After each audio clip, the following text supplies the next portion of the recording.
All right, welcome back everybody. In this video, we're going to continue our lesson on the fundamental trigonometric identities. Okay, this is 4.1 part 2. Today's plan is I'm going to give you a few additional identities to work with and then show you how we can use those to simplify some additional types of trig expressions. All right, so here we go with that. So like we said, first thing I have for you are three new identities to work with. We're going to call them the Pythagorean identities. Okay, three of them. We've got sine squared theta plus cosine squared theta equals 1. Second one is tangent squared theta plus 1 equals secant squared theta. And then last one, 1 plus cotangent squared theta equals cosecant squared theta. Okay, these look kind of ugly. There's three of them. But what I want to show you first is kind of where they're coming from. And then, again, basically, if you can remember one of them, it shouldn't be an issue to remember the other three. Okay, so first thing, where are these coming from? Here's kind of a proof. We'll prove the first one for you. You don't need to copy this down, but you can just follow along. Let's say I have a coordinate system. And let's say in that coordinate system, I make a unit circle, which we've done before. So we're talking a circle with radius 1. And let's say I put an angle in standard position on that coordinate system. Let's call that angle theta. And let's say I have the point on that angle and the unit circle at x, comma, y. Okay, what can I do with that? Well, with that angle in standard position, I can make a right triangle. Okay, where the opposite side of my theta is going to have a length of y, okay, because that's my y coordinate, that's my distance up from the x-axis. Okay, the adjacent side is going to have a length of x because my x coordinate is my distance to that point along the x-axis. And like we said, since we're talking unit circle, I know that the hypotenuse of that triangle is going to have a length of 1. Okay.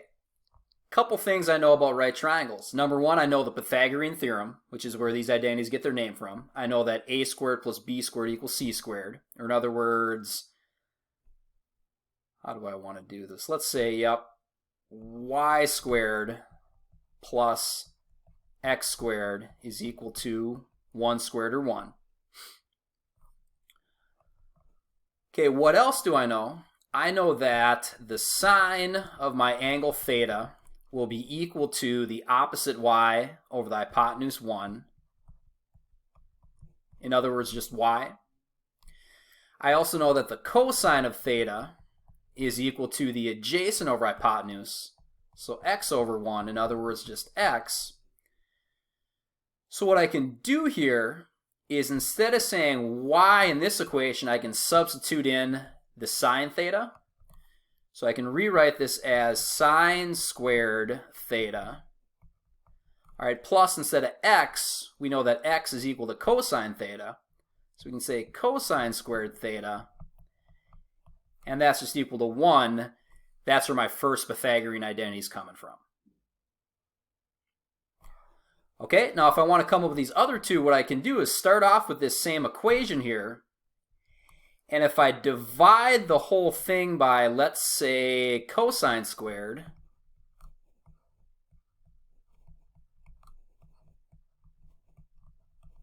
what do I get? We need to square these. Yep, they're all squared. Well, sine over cosine is tangent, meaning that sine squared over cosine squared will just be a tangent squared.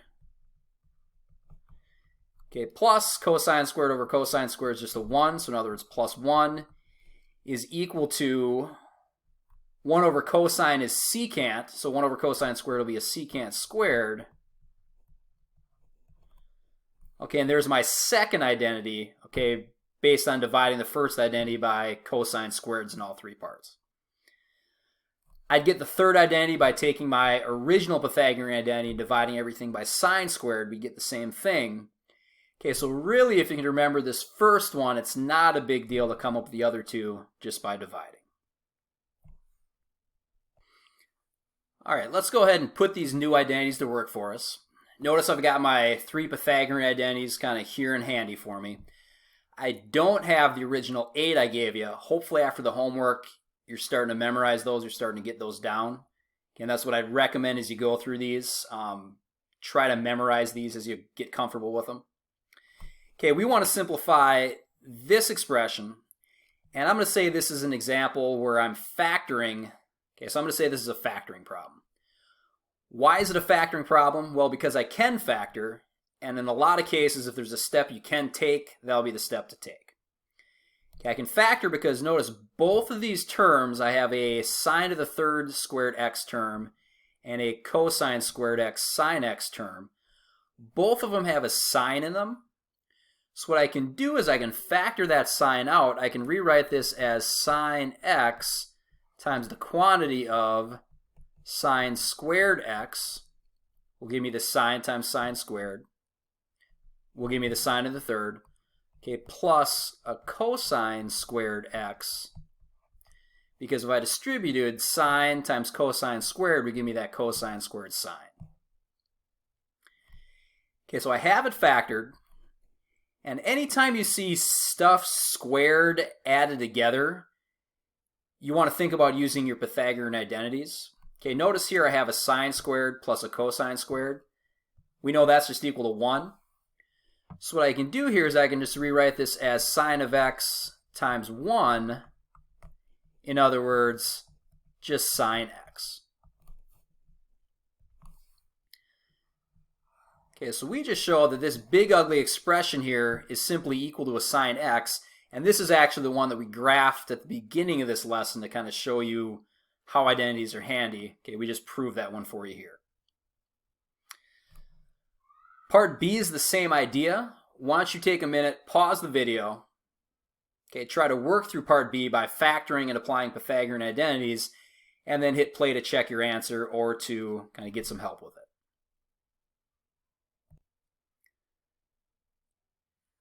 All right, let's run through Part B here. Again, this is a factoring example because I can factor. Okay, a lot of times if you can take a step, take it. That's probably what to do. Both of these terms have a sine in them, once again, so I can factor that out. I can rewrite this expression as sine y times the quantity of cotangent squared y plus, then we need a 1, okay, to take care of this sine y here.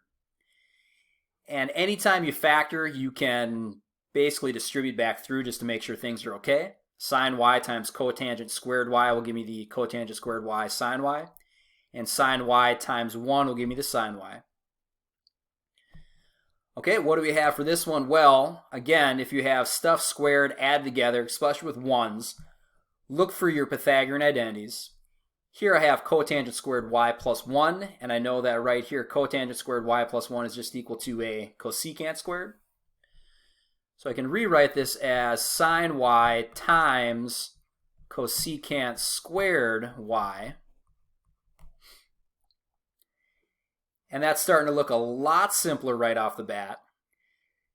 Now from here, I'm basically back to where I was in the first part of this lesson, where I was just switching to sines and cosines. So I can rewrite this next as sine y over 1 times cosecant is 1 over sine, so we could say this is a 1 over sine squared y.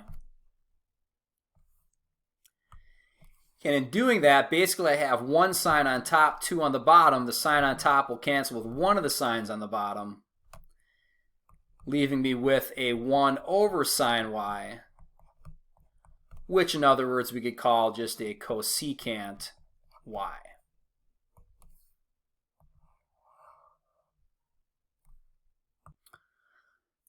All right, moving on to problem 4. I'm going to say this is an example of a distributing problem, okay, where we'll distribute across parentheses. And as far as how I know that that's a good step to take, well, I can distribute here. I've got parentheses to clear. So in most cases, if you can do something, that's going to be the way to approach the problem. All right, I have 2 binomials here. So just like if it was x's and y's in numbers with the trig, we're going to distribute this using the FOIL method. Okay, so I could say this expression here is equal to a first for cosecant x times cosecant x, which would be a cosecant squared x.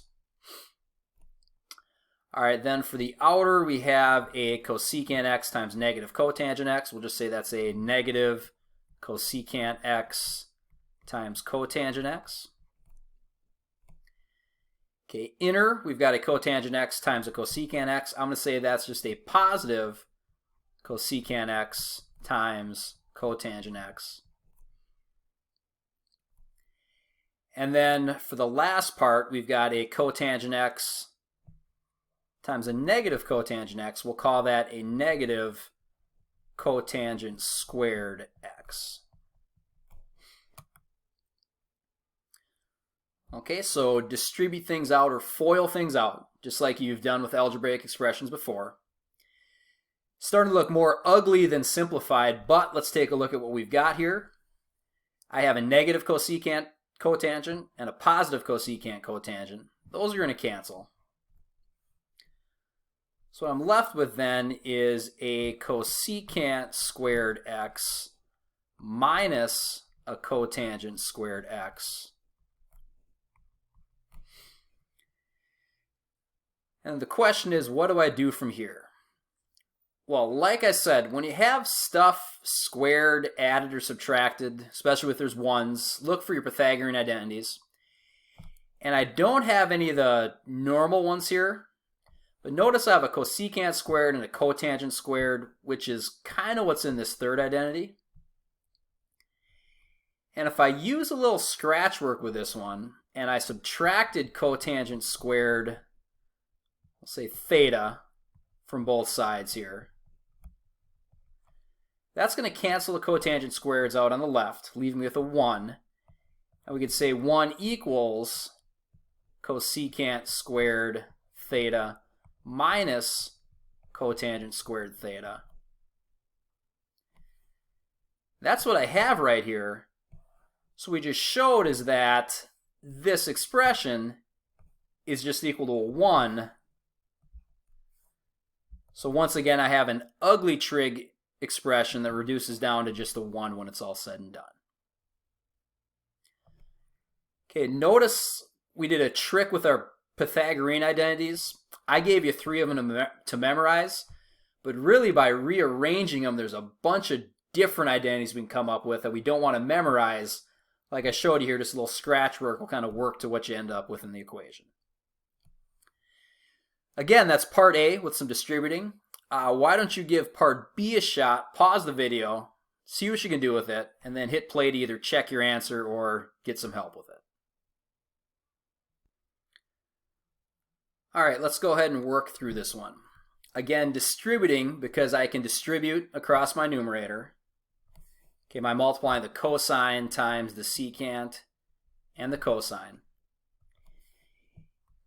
In the numerator, that's going to leave me with a cosine alpha times secant alpha. Okay, minus cosine times cosine will just be a cosine squared alpha. And then we'll just leave that over sine alpha for now. Okay, there's a trick for this one. There's not any Pythagorean identities popping out as right off the bat. But the trick with this one is I can reduce this cosine times secant. And the way I'll do that is by switching just this chunk to sines and cosines. And actually, if you ever get stuck with a problem, that's not a bad way to go. Switch to sines and cosines. So I could say this is cosine alpha over 1 for the cosine. Okay, times secant we could say is 1 over cosine alpha.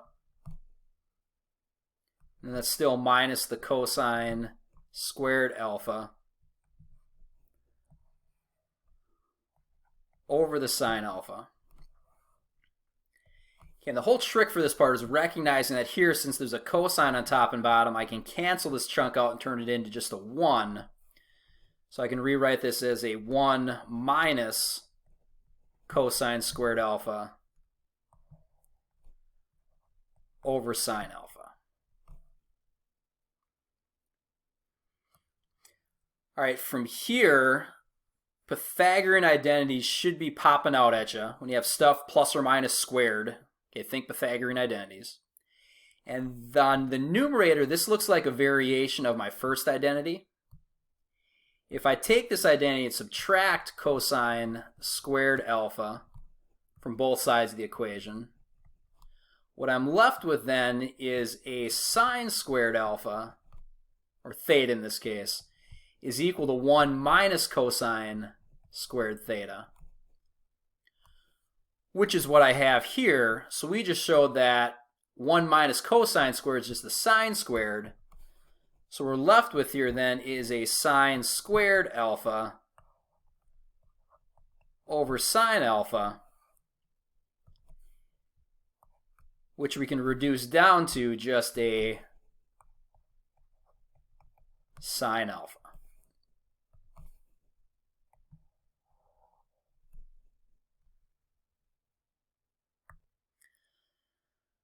All right, last set of problems we're going to look at today, I'm going to say are the adding fractions type of problem. Okay, where I have an expression with two different fractions that I can put together by adding them up. Okay, now as far as where the fractions are in here, I don't see fractions yet, but if I switch everything to sines and cosines, we'll make fractions. Cosecant is 1 over sine, so we have 1 over sine theta. Okay, times secant is 1 over cosine. And then minus cotangent is cosine over sine.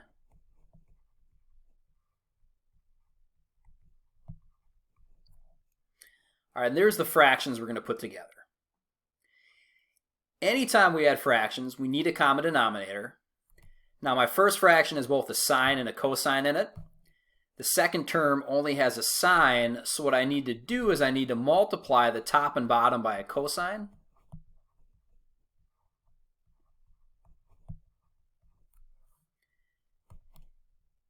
And what that's going to leave me with is, for the first fraction, 1 over sine theta cosine theta. Okay, minus the second fraction. If we multiply across the top, we get a cosine squared over the same sine theta cosine theta. Okay, so we successfully made two fractions with a common denominator. Now I can just combine what's on the top. So I can call this a 1 minus cosine squared theta over the common denominator, sine theta cosine theta.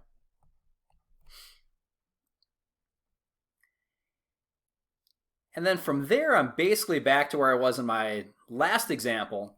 1 minus cosine squared.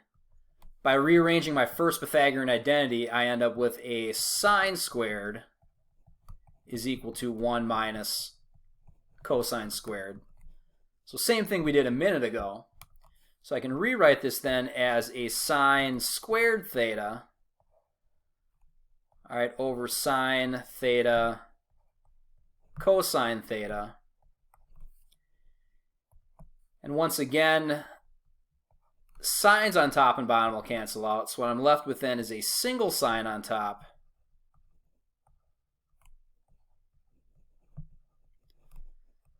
So we have a sine theta over cosine theta as we run out of room here. And I know that's equal to tangent. So this whole mess here just simplifies down into a tangent of theta. There's an example of an adding fractions problem. Really hoping what you're recognizing, there's a few new steps at the beginning, but once we get those fractions put together, we're doing a lot of the same stuff we've done in previous examples here. Okay, so it's really a few new parts at the beginning, and to finish it off, steps we've already done. Part B's got one more example like this. Again, take a minute, pause the video, work through that, then hit play to check your answer. All right, last example for this lesson, adding fractions. Where are the fractions? Well, when I switch to sine and cosine, we'll find them. So I have sine x, we can just say is sine x over 1, plus we could say cosine x over 1 times cotangent is cosine x over sine x.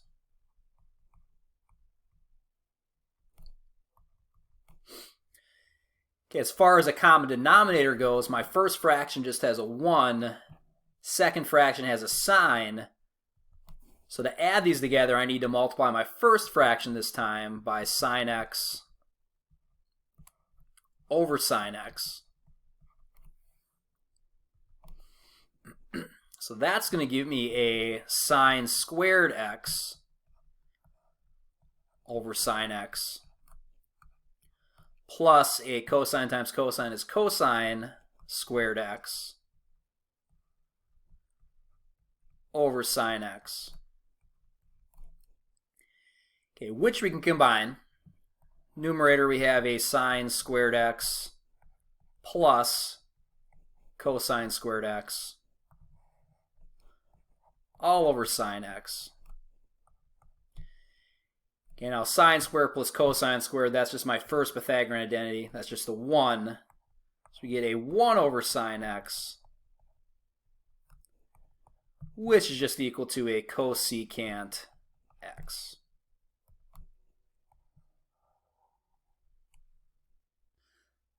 All right, there you go. That's it for our lesson on fundamental identities. Give the rest of the homework a shot. And the big thing here is you're practicing, you're trying, there's some problem solving involved. Okay, you're going to see stuff that's a little different than we showed in the lesson. Okay, but that's part of the point, the problem solving. And like always, if you get stuck somewhere, if you have some questions, make sure you're stopping by for help and getting help.